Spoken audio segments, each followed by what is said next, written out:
Welcome to Piano Cub. You will be guided through a series of piano pieces and exercises designed to give you classical piano training even if you're an absolute beginner. As the videos play, you'll see music appear with individual notes highlighted to correspond to your performance. To set up, all you need is a piano or keyboard. The electronic device you use to watch Piano Cub videos may be a computer, tablet, or smartphone and should be placed somewhere you can see it while at the piano, such as on a music stand or on top of your piano. Additionally, you have the option of printing out music for each piece, which is available in PDF form. By the end of this step-by-step series, you will be able to read music and play the piano with confidence. Now let's get started with lesson number 1.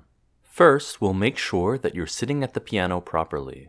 There are 4 elements for the proper piano sitting position. The first is sitting up tall with your back straight. The second element has to do with where you sit on the piano bench or chair. A proper piano bench has no back. If instead of using a piano bench, you borrowed a chair from the dining room table, that chair probably does have a back. Make sure that while playing the piano, you do not touch the back of the chair if it has one. Instead, you should sit close to the front edge of the bench. Sit close enough to the front of the bench to avoid leaning back, but not so far up that you feel unbalanced. The third element is how far away your bench should be from the keys. To find the proper distance, make a fist and hold it out in front of you. If you're sitting at the proper distance from the piano, your fist should come up to the back edge of the keys while sitting up straight. The last component has to do with height. Some piano benches have adjustable height. This is often a knob on the side of the bench which can be turned to the right or left in order to make the bench higher or lower. Some benches do not have adjustable height. On a bench without adjustable height, there's no way to make the bench lower, but if you need to be raised, you can simply sit on a pillow. To test your height, make sure that you're sitting at the proper distance from the piano and the proper position on the bench itself. Then, when you rest your hands on the piano, your elbows should come to approximately a 90-degree angle. To test your piano position, make sure that you look like the image on the video.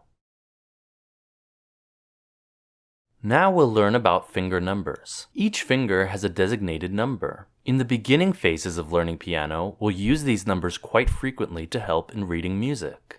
If you hold both of your hands in front of you, both of your thumbs are called 1. The next finger is 2. After that, you can probably guess the rest. 3, 4, and 5. First, we'll practice this with the right hand. Place your right hand anywhere on the keyboard in front of you that you like. Make sure that each finger has its own key. You'll hear a series of finger numbers called out between 1 and 5. When you hear each finger number, try to play the key with a corresponding finger. You'll see the same thing done on the video, which you can use to check your work. For example, if you heard the number 1, try to find the note that corresponds to your 1 finger and play it. Then you'll see the same finger playing a note on the video to check your work. The exercise will start slow and speed up progressively. Now let's begin. 2.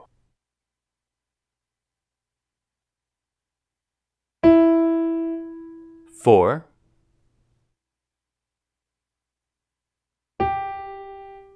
5. 3.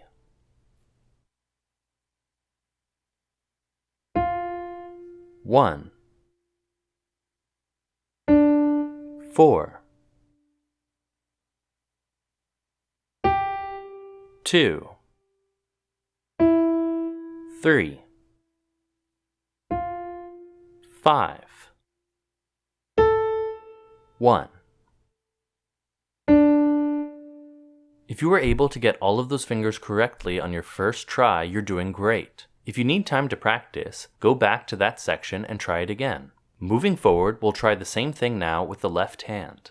Remember that your hands are mirror images of each other, so now 1 points to the finger closest to the right, which is your thumb. On the right hand, 1 was closest to the left. Finger numbers in the left hand again are 1, 2, 3, 4, and 5. Now let's begin. 1. 5.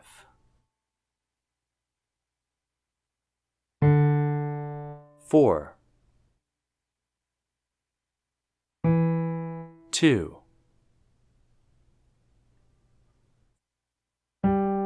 3, 5,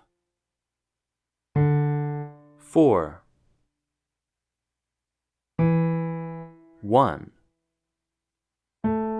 3, 2. Repeat this exercise as many times as you feel necessary. If you already feel comfortable, continue on with the video. There's just one more thing to do before you start this piece. Look at your piano or keyboard. Notice that the black keys are in patterns. They exist in groups of 2 or 3.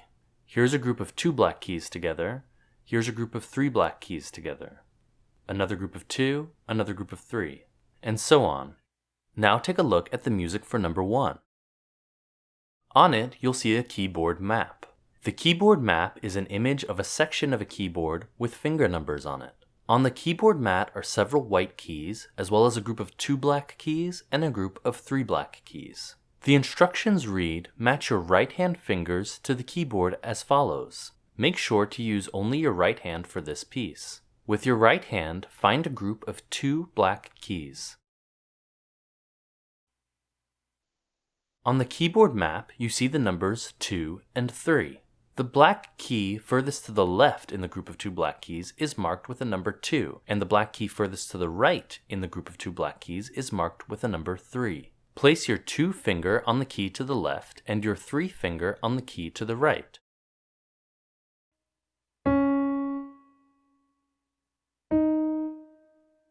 Again, make sure that you're using your right hand. Every time you see the number 2 in the music, you'll play the note that corresponds to your 2 finger. And every time you see the number 3, you'll play the note that corresponds to your 3 finger. Your hand position should now look like this. Your 2 finger and 3 finger should be on the group of 2 black keys. Again, each time you see the finger number 2, play this note. Each time you see the number 3, play this note. The first note has the number 2 written on the inside of the note. On your own piano or keyboard, play the note that corresponds to your second finger. The next note says 3. Play that note.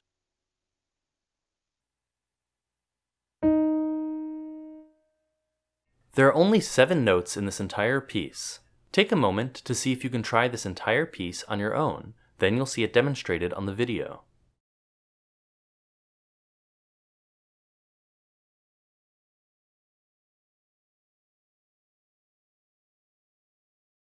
Now walk through the piece together with the video. We start with a 2, 3, 2, another 2, 3, 2, 2.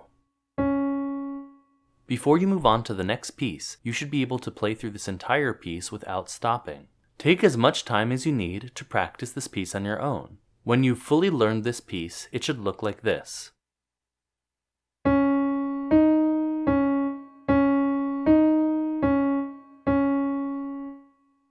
Once you can play this piece just like the video demonstration, you're ready to continue on to the next piece.